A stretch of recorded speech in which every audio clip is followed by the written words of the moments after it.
Gedurende 'n eksperiment neem 'n groep leerders waar hoe ys in 'n beker smelt. Watter een van die volgende verduidelik die leerder se waarneming die beste? Nou duidelik, die ys kan nie warmte-energie afgee as dit smelt nie. Inteendeel, dit gaan warmte-energie opneem. Die ys ondergaan 'n fisiese verandering. Ja, dit verander van vaste stof na vloeistof. Die ys ondergaan 'n chemiese verandering. Nee, die H2O wat 'n vaste stof is, verander in H2O wat 'n vloeistof is. Daar's net 'n fisiese verandering, daar's nie 'n chemiese verandering nie. Die ys ontbind in die elemente waterstof en suurstof. Nee, dit is iets wat gebeur met 'n chemiese proses soos elektrolise. So die korrekte antwoord is B. Watter een van die volgende is 'n mengsel? Die korrekte antwoord is A, lug. Lug bestaan uit stikstof wat 'n element is, want dit bestaan slegs uit een tipe atoom. Ook die diatomiese element suurstof, ook 'n element want dit bestaan slegs uit suurstofatome. Dan die monatomiese element argon wat 'n edelgas is, en dan in die vierde plek het ons koolstofdioksied wat 'n verbinding is. So lug is 'n mengsel van hoofsaaklik daardie gasse. Daar is ook ander gasse in kleiner hoeveelhede, maar stikstof, suurstof, argon en koolstofdioksied. Diamant is 'n element. Dit bestaan slegs uit koolstof.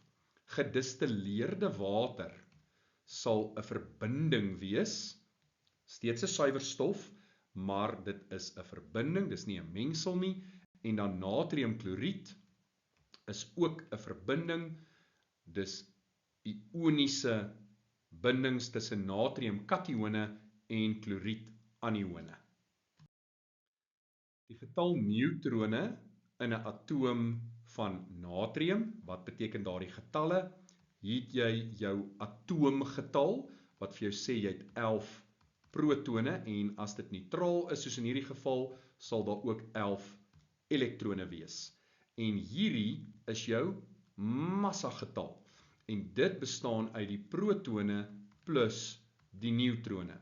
So wat is die hoeveelheid neutrone? Gaan wees 23 minus 11, en dit gee vir jou 12. Wanneer atoom X van 'n element in groep 1 ioniseer om X plus te word, wat gaan dan gebeur? Nou, dit ioniseer. Dit vorm 'n positiewe kation, met ander woorde, dit het 'n elektron verloor. Nou kom ons kyk, die massagetal neem toe. Dit het niks met die massagetal te doen nie, ons karring nie aan die hoeveelheid protone of neutrone nie. Neem die atoomgetal van X af. Nee, ons het nie die aantal protone verander nie, ons het slegs 1 elektron verwyder. Neem die lading van die kern toe. Nee, die kernlading word bepaal deur die aantal protone wat in die kern is. So die korrekte antwoord is D, neem die getal gevulde energievlakke af. En kom ons kyk na die periodieke tabel om D net 'n bietjie beter te verstaan. Kom ons begin met lithium. As jy lithiummetaal vat wat 'n groep 1 metaal is, 'n alkaliemetaal wat in periode 2 is, en daardie lithiummetaal vorm 'n lithiumkation, dan verloor dit 1 elektron. So die elektronkonfigurasie lyk nou soos die van helium, maar helium is in periode 1. Daar's met ander woorde 1 minder energievlak. Net so kan ons werk met kalium. Kalium as 'n metaal vorm 'n kaliumkation en verloor 'n elektron in die proses. Dan lyk kalium soos argon. En weer eens kan ons sien, kalium is in periode 4, maar argon is in periode 3. Daar's 1 minder energievlak. Elkeen van die stowwe hieronder word deur aantrekkingskragte tussen twee ione gevorm. In watter een van die stowwe het die samestellende ione dieselfde elektronkonfigurasie? Die antwoord is kalsiumkloried. Kom ons kyk na die periodieke tabel om hierdie vraag te kan beantwoord. Kom ons begin met kaliumbromied. Nou, kaliumbromied bestaan uit kaliumkatione en bromiedanione. Soos ons hier kyk, kalium in periode 4, dit verloor 'n elektron, so die nuwe elektronkonfigurasie is die van argon. Brom kry 'n elektron by om bromied te vorm en lyk dan soos krypton. So argon en krypton lyk nie dieselfde nie, so A is nie die korrekte antwoord nie. Kom ons kyk na ons volgende opsie op die tafel. Ons volgende opsie is natriumsulfied. Dis natriumsulfied. En dit bestaan uit natriumkatione en sulfietanione. So ons begin weer met ons kation, daar is natrium, dit verloor 'n elektron, dit skuif met ander woorde van periode 3 na periode 2, en as ons dan na swaal toe gaan, swaal word sulfiet, dit kry 2 elektrone by, nou lyk dit soos argon, neon en argon, lyk nie dieselfde nie, is nie dieselfde nie, so dit is ook nie B nie. Volgende op ons lys is magnesiumkloried. Waaruit bestaan dit? Magnesiumkatione en kloriedanione. So, ons begin met ons kation. Ons kation is magnesium, dit verloor 2 elektrone. Vanaf periode 3 gaan ons na die edelgas neon toe, en chloor is in periode 3 en dit word kloried, kry 1 elektron by en nou het ons argon. Neon en argon nie dieselfde nie. So C is ook verkeerd. En dit los ons dan met ons laaste opsie wat korrek is. En dit is kalsiumkloried. So as ons gaan na kalsium toe, daar's kalsium. Nou ek moet net dit elkie skryf. Dit vorm die kalsiumkation en dan nou die kloriedanion wat saam bydra tot dit.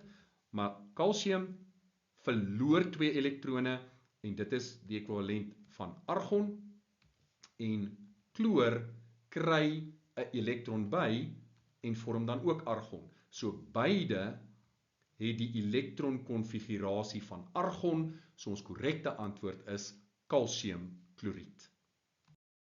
En watter een van die volgende is die struktuur korrek verbind met die gegewe element? Lithium, alkalimetaal, definitief nie 'n kovalente struktuur nie, dit gaan 'n metaal wees.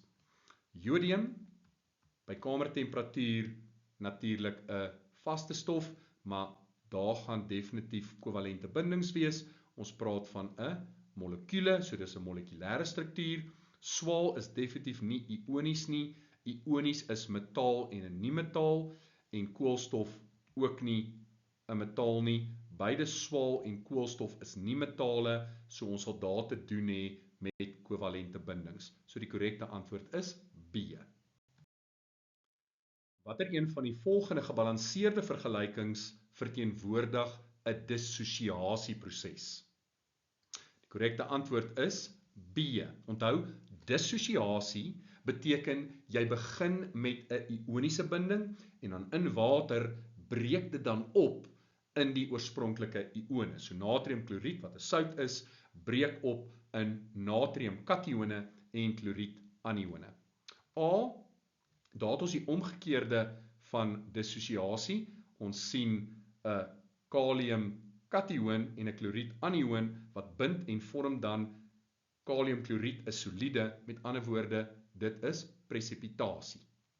In C reageer 'n metaal, sink, met soutsuur, HCl, En hierdie is 'n chemiese reaksie. Daar's 'n enkel vervanging wat hierso plaasvind. Jy sal daai reaksie onthou uit jou graad 9 werk uit. En dan D, hier sit ons met natriumkloried en silwernitraat. Dit is 'n dubbele vervangingsreaksie en ook 'n presipitasie-reaksie, maar die korrekte antwoord is B. Watter een van die volgende verteenwoordig 1 mol van 'n stof? Nou kom ons kyk.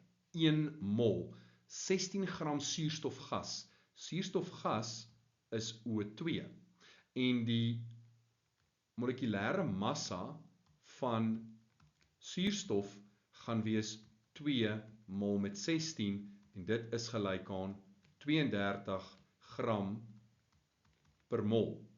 So die aantal mol gaan wees N gelyk aan M op M en dit is uit die aard van die saak 16 op 32 en dis 0,5 mol. So A is nie korrek nie. Dis net 'n halwe mol. B, 2 gram waterstofgas. Ons volg dieselfde proses.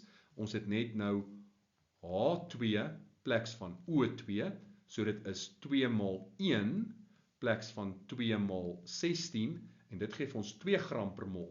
So ons gaan dan hierso hê, ons massa is 2 gram en ons molekulêre massa is ook 2 gram per mol en dit is 1 mol. So die korrekte antwoord is B. Dan C, 22,4 kubieke desimeter.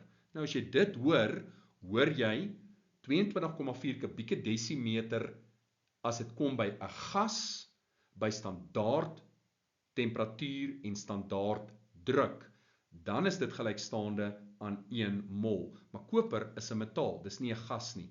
So daardie is verkeerd. D sou korrek gewees het as ons was by standaard temperatuur en druk, maar baie belangrik as daardie kubieke desimeter was en dit is hoekom D verkeerd is. Die empiriese formule van 'n sekere koolstofverbinding is CH2O. Watter een van die volgende kan die molekulêre formule van die verbinding wees? Kyk nie 'n verhouding.